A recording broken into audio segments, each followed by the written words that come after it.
Is a last resort, and it can often mean the difference between life and death for a police officer. Deadly force is justified when an officer feels they're in imminent danger. But those same decisions can be heavily scrutinized by the public. Only News 4's Caroline Hecker shows you how police recruits are being trained for situations they hope that they never encounter.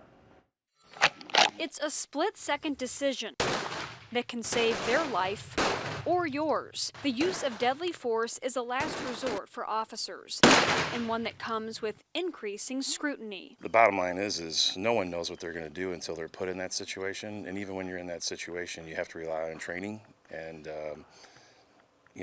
that's why here we try to train the recruits the best we can.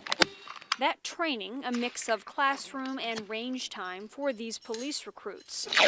They've spent weeks preparing and must pass this qualification test on their way to graduating next month. Line ready? They shoot using different techniques from a variety of distances, training for that split-second decision. It's absolutely quick, probably quicker than I could even imagine. I think there's kind of a calling to it.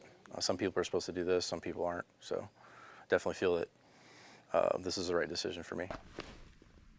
Body cameras have been rolled out in most area departments, keeping both the officer and the public accountable. Put your arms down. But instructor Dave McCune has his own theory. Officers are afraid to engage hands-on because of body cameras, and they're afraid they're going to do something wrong hands-on, and then they transition to a weapon. Fire! That transition, he says, is often premature and can lead to problems.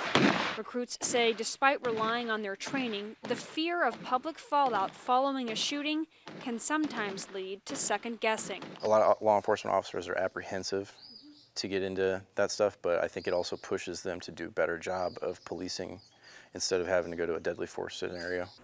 These 10 recruits passed their preliminary test, moving them one step closer to protect and serve. Second cone. In St. Charles County, Caroline Hecker, News 4.